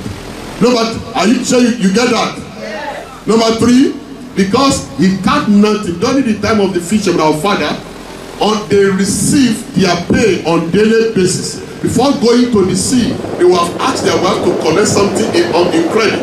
So because they got nothing now, and there is credit lying down there for them at home, they will never walk in the light or in the daytime. They will go every corner in the night to enter into the house. Why? Because if their debtors see them, if they see them, they are in trouble. Those are the three things. Did you get it now? God bless you, my sister. This was the situation that Apostle Peter find himself. Àṣẹ lọ́jọ́ ẹni ọba ògo bọ̀. Ẹ ṣe kábíyèsí. Sọ fẹ́ nìkan pé àṣẹ lónìí ni ọba ògo mi bọ̀. This was the situation. Yeah, thank you, my sister. Thank you. That was a situation, and that day was the day the King of Glory won and visit. The King of Glory ṣe dé ibẹ̀ tó dé tí dò ọkọ̀ tí aráyé pati tẹ́lẹ̀ ló kí ẹsẹ̀ sí. Ẹ̀sọ́ fẹ́ nìkan pé ó dé ẹni tí mò ń retí Ọlọ́run wa jọ ọba ògo Mama Clinton.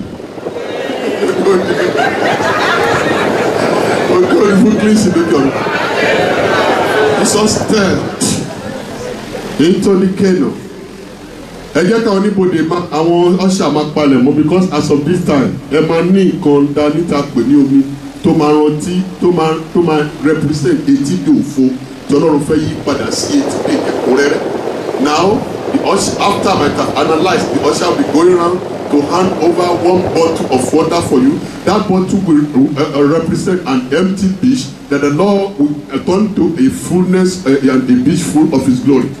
Hallelujah. Let's step into it. You know, challenge Peter. Okay.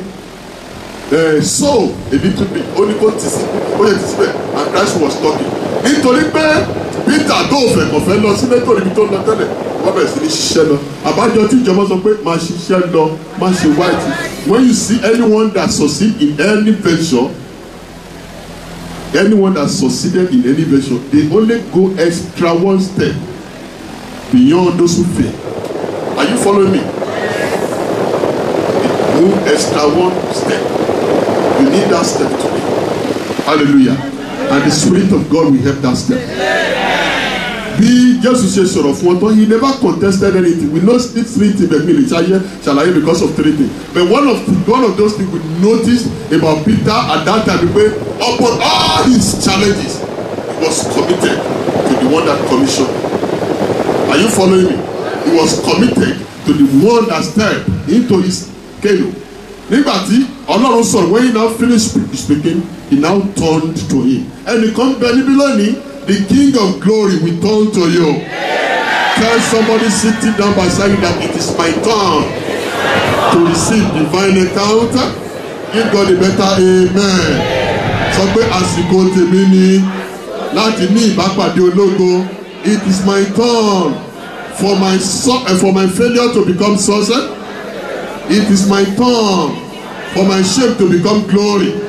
It is my turn for my ill health to become good health. In the name of Jesus Christ.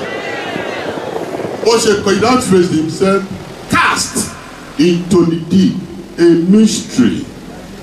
This time at Fewolu Adura, ìyanu ni mo bẹ ní ìgbọ́ ìbò púpọ̀. A mystery. Ẹ sọ pé kí ni mystery number one? Agbára wo ló sọ etí dèbí ikú? Kí ló ṣe wọ òkú tí ó fi sá? Òwò Jọ́dánì tó padà sẹ́yìn. Ẹ̀yin òkè láti ń fò bí àgbò. Òkè kékèké bí ọ̀dọ́ àgùntàn. Hallelujah. Ìyẹn ni wípé ibi tí ó wà tó pè ní aṣálẹ̀ yẹn, ọba ògo lè yí padà. Ó tẹ̀ máa yí padà ni. Ó ní cast into the deep. ibi tí Ọlọ́run pè ní deep yẹn etí dòní. I am a typical village boy. By the reason of my stay, our life is applicable to nature. Bójú aginjù ni wà ní Oǹdó, bójú odò ni wà ní Oǹdó, bójú òkè ni wà ní Oǹdó. Ṣé àwọn ọ̀gá ìgbà mi gbọ́? O tẹ̀ gbàgbọ́ o, lè gbàgbọ́ o, èmi ni. That was a fact. Are you following me, ladies and gentlemen? Ìkọ́ tí mo sọ ni pé bí ẹja tó tóbi bá wẹ̀ wá sétí dò, wọ́n máa ń mu ṣeré ni pé àyà wọn máa kọlẹ̀. Wọn ẹja ò kí wá sí àfi lóró òru làwọn ẹja kéékèèké máa ń wẹ̀ wá sétí dò òru nígbà tí àsìkò tí ọ̀rọ̀ dé ibi tí a pè ní aṣálẹ̀. Ọlọ́run alágbára ti fi ọ̀rọ̀ yí ibẹ̀ padà. Ó ti di ibú, kì í ṣe kó di ibú nìkan. Ohun tí Pétérù wá lọ sí ibú tí kò rí, ọ̀rọ̀ ti gbé wá sílẹ̀. Hello? Ọlọ́run ti pè wá. Ọba ti pè wá. Òun ti gbé sí ibẹ̀. Pétérù ọ̀bọ̀. Kò mọ̀ pé ibi tó wà yẹn ni tó wọlé yẹn, ó ti sọ ní bí ẹnìkan wọ níbí lónìí. Your environment will change. Your situation will change. Your nomenclature will change. Everything about you will change for glory. In the name of Jesus Christ, lift your hand and say, I receive that prophecy. Excuse me, sir. May I speak to you as a professional? May I speak to you as a professional? He said, all through yesterday night, we have labored. Níbi tó ń pè ní ẹ wo ẹyẹ ènìyàn yìí ẹ wo ẹ jẹ́ ká gbé àwọn ẹ̀gẹ́ bóni wọ̀nyí sílẹ̀.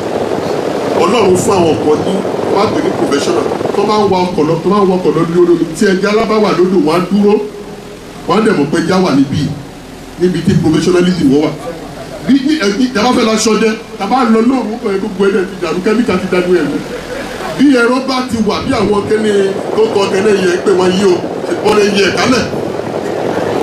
Ògo ni fún Kristi lókè àwọn ẹran bí ewu jù bí ìrẹ̀ wọ̀nyí o àwọn ọ̀tẹ̀gíjẹ̀ gàlà náà a máa ti smell ẹ̀ naturally bí ejò tó lè pa lára bá ń bẹ̀ a máa smell ẹ̀ àwa kẹ́sìrò pé nígbà a gbọ́dọ̀ kẹ́sìrò pé níbẹ̀ yìí ó jẹ́ bẹ̀ Pétérù gbogbo ẹ̀ ló mọ̀ ó mọ̀ gbogbo tó lọ kò gbóòórùn ẹja ṣùgbọ́n nígbà tó dé ibi tí Ọlọ́run ti bá pàdé Olódùmarè pé ire wọn lọ sọ̀rọ̀. When the Lord restored the captivity of Zion, we are like them that dreamed. Somebody today, you are restored back to normalcy. In the name of Jesus. Go need somebody. Let's say one phrase away. Let me speak to your tongue as a prophet. You are getting the only we caught nothing. Only but at thy word. And somebody surrender. He surrendered in totality to the supreme king. Ó fi ara balẹ̀ fún orí balẹ̀ fún. Iye mo ṣe ń wòye sá, ikọ̀ àkọ́kọ́ ni o gbọ́dọ̀ fara balẹ̀. Ó fi ara balẹ̀, ó ti ṣùgbọ́n nítorí ọ̀rọ̀ rẹ. Ó lè ṣe bẹ́ẹ̀.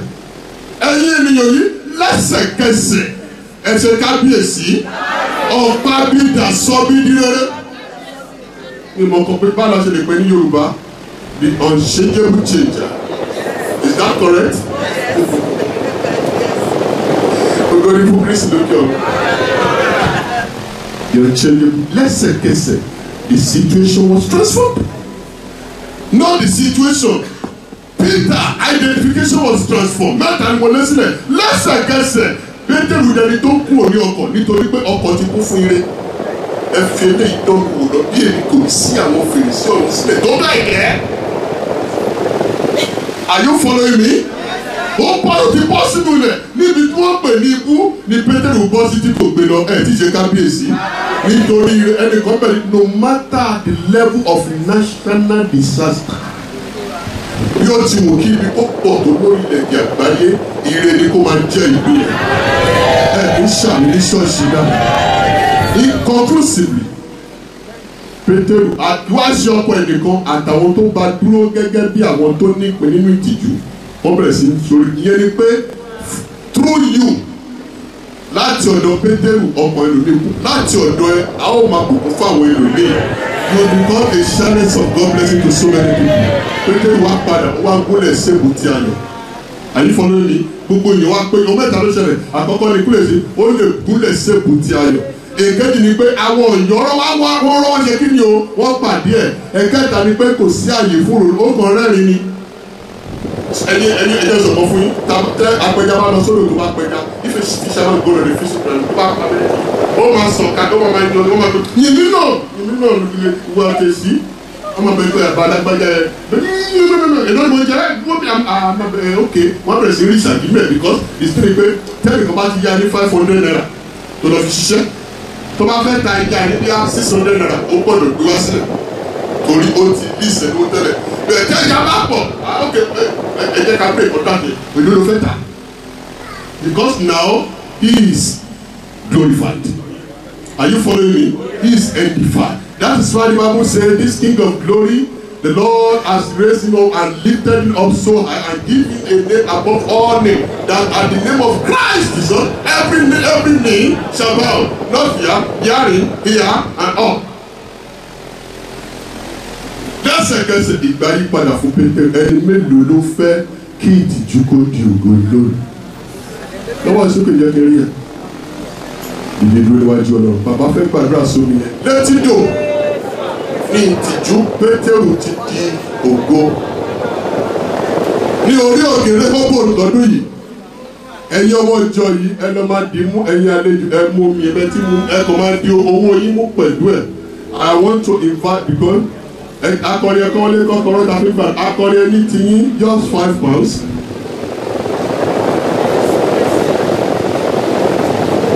Ẹ̀yin bàbá ẹni ti màmá ẹni ti yín bí ìyàwó ọba síbíra fọ́kọ̀ síbíra fún kí a tó kúrò bí bàbá sọ bí ẹ ṣe máa lómi ẹ fún yín. Ògo ni fún bàbá ẹ kàn mú wí dábẹ́ tí gbàgẹ́ máa mú sílẹ̀ ẹ máa mú sílẹ̀ kí wọ́n máa fi ẹ̀mí lóòlóòlò ẹ jẹ́ ká ṣe báyìí ẹ jẹ́ ká àdúrà jáde ẹ fi owó yẹn di ókè máa mú yẹn sílẹ̀ bẹ́ẹ̀ ṣe gbà ẹ yọ ọkọ lọ sáré church ẹ kọjú sí pẹpẹ èyí tẹ bá gbọ́rọ̀ mi lónìí tí ọ̀rọ̀ mi yé yín tí ẹ gbàgbọ́. Mo bá lẹ́nìkan fẹ́ kó rọ mi lọ sílé fún kó ṣàlàyé fún bí bàbá yìí ṣàlàyé fún pé ọba tí ó bá Pétérù pàdé létídò fún ọba tó bá Pétérù pàdé létídò fún tó sọ ẹ̀gàn di ògo báyìí mi náà pàdé níbi tí mo wà táráyé pè létídò fún yìí kí lóhun tó kó it what is that thing that is causing you to stray? Lord, it is high time you transform me to glory. You go home, you read Proverbs chapter number 3 verse number 35. He said the wise shall inherit glory but shame shall be the portion of the fool. Don't be a fool. Akọ̀rìkọ́lé kì í yẹ.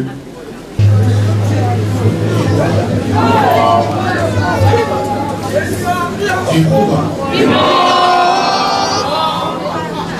Peaceful praise. Oh my God. A ti ń palẹ̀ mọ́ láti òye ọdún tó kọjá fún àyájọ́ òní. Bí a ti ń palẹ̀ mọ́ là ń sùn là ń jí là rẹ̀ ń wọlé là ń jáde. Ẹ̀ẹ́dẹ̀jẹ̀ ká kóra ẹ̀ wá jẹ́ kó fi wá pìtàn.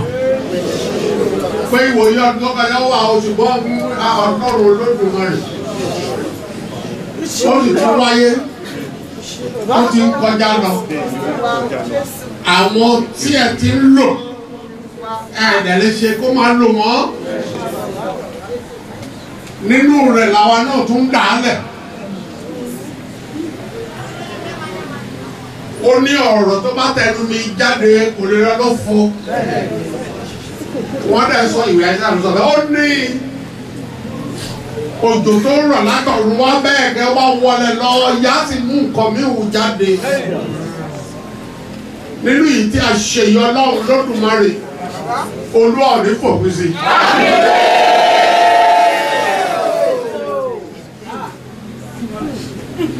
Ọlọ́run tó kọjú sí ènìyàn tó ń ṣe lóore gbogbo ẹni tí Ọlọ́run kọjú sí gbogbo ọgọ́ ló ṣe lóore o ṣùgbọ́n mọ̀ọ́mọ̀ ó ṣe àwọn kan tí òòrùn bá dẹ̀ ń ràn kì í ṣe ibi gbogbo ló ń ràn sí bí ẹlòmíì ti ń ké ní ìnira ń débà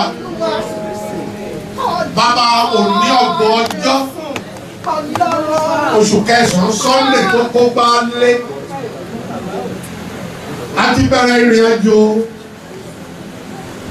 bàbá ọmọ ẹ̀mí mímọ́ àdéhìnbọ̀ iṣẹ́ yìí gbogbo tá a bá furúgbìn ẹyẹ àjò ṣàjẹ́.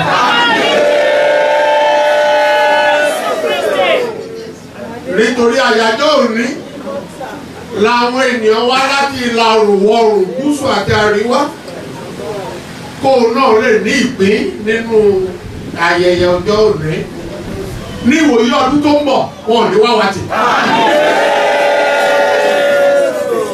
àwọn agbóhùnmi náà síwájú rẹ ọlọ́run ọ̀run King of Glory ọba àwọn ọba ibòmíì wà ibi tó ti ń gbèrè ọlọ́run wọn ò rí ẹ mẹ́ àwọn ibòmíì wà bí tí wọn ò tẹ̀ pè é rárá ibẹ̀ ló gbé yọ sí wọn láàrin àwùjọ tiwa ọlọ́run olódùmarè lẹ́ni yọ sí wa.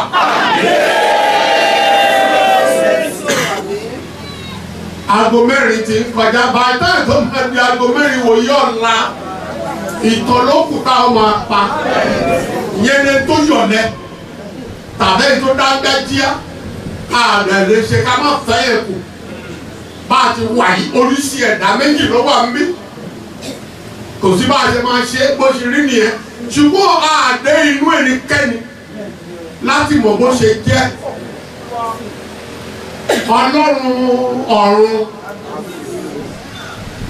gbogbo ilẹ̀ gbogbo tá a máa gbé sórí ilẹ̀ jẹ́ kó so èso rere. nínú omi tá a gbé dání yìí gbogbo àìsàn tàbá àrùn ká ẹlòmíì wà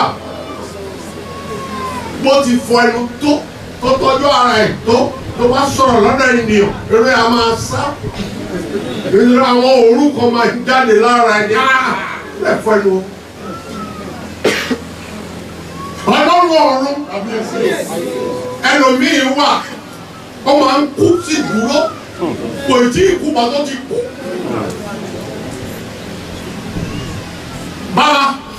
bàbá gbogbo tó yẹ kó kú tó kú lọ lára wa àsìkò tó táwọn jí.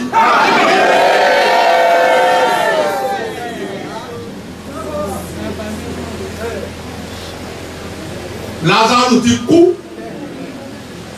ìdẹ́jọ́ kú lásán wọ́n ti sin ayé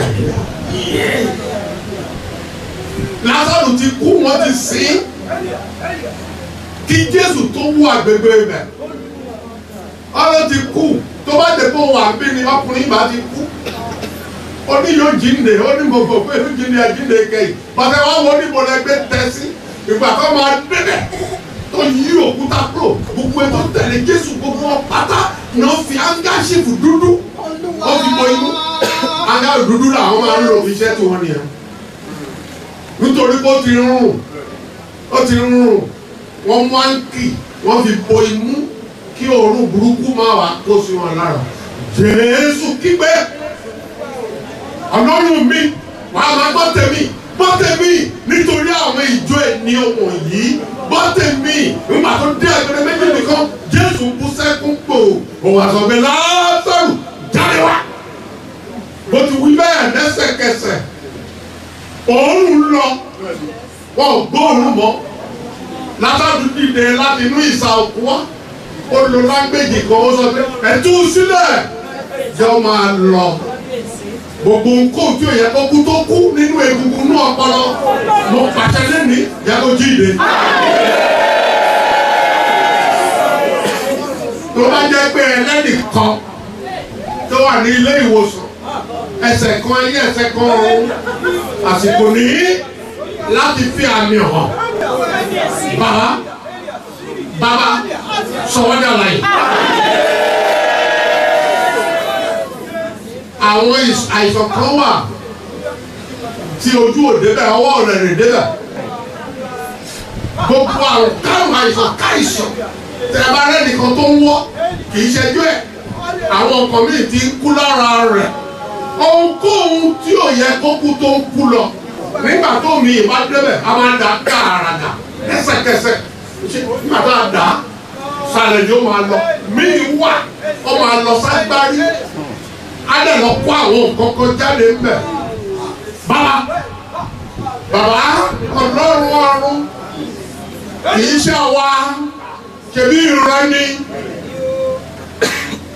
ọlọ́run ọ̀ṣọ́fà tí kò kú ṣùgbọ́n sísùn lóṣù iṣẹ́ tó ṣe kù láwà lẹ́nu rẹ̀ yìí ó wọ àwọn ènìyàn rẹ orúkọ rẹ ló fi ń pè wá ẹ wọ aṣọ tó dìsáìn òun làwọn ènìyàn rẹ wọ gbogbo tó yẹ kó tó ń kú lọ àsìkò tó táwọn jí. ní ibi iṣẹ́ wọn táwọn jí. nínú ẹbí wọn táwọn jí. nínú ìjọ yòówù kan bá ti ń sìn táwọn jí. máa jẹ kó di ẹni àwátì. àbùkù ò ní kàn yín. gbogbo ibi tí wọn ò fẹ́ yín tẹ́lẹ̀ àsìkò tó ẹ lọ bẹ̀ ẹ lọ jọba. jẹ́ kí o lọ fẹ́ ti bábá. tọmọ tí ẹ̀mí mímọ́. ó gbé wa dìde.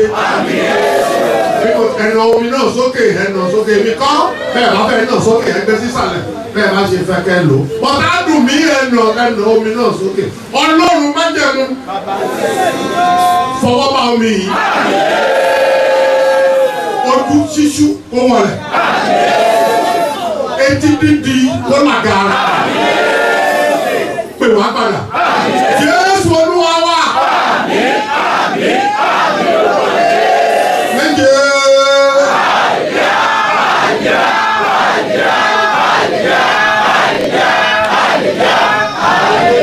Thank you, God. Listen to this special announcement. If peradventure there's any form of malice, bí a nìkan tí ẹjọ́ ń jà tẹ̀ ń kíra tó bá ti mú mi jẹ́ kó lọ béèrè jẹ́ kó kàn wọlé naturally ẹ̀kọ́ jẹ́ kó wọlé lórúkọ Jésù Ọlọ́run ògo yóò máa pàdé. Wọ́n sì ní thank you for your attention. God bless you.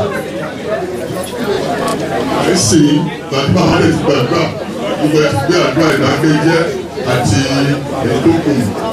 Nísìnyí a máa bọ́ sórí fífi ara hàn gẹ́gẹ́ bí ènìyàn, gẹ́gẹ́ bí ẹbí, gẹ́gẹ́ bí ìjọ níwájú Ọlọ́run.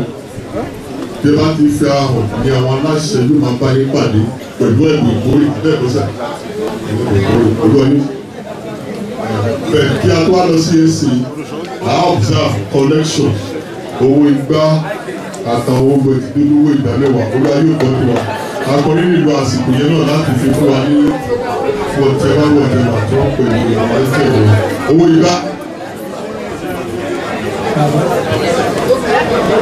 Collection, it's time for collection now. Collection.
ẹni tó bá ti bẹ̀yìn tó lúwa ọkọ rẹ̀ á bá bẹ̀rẹ̀.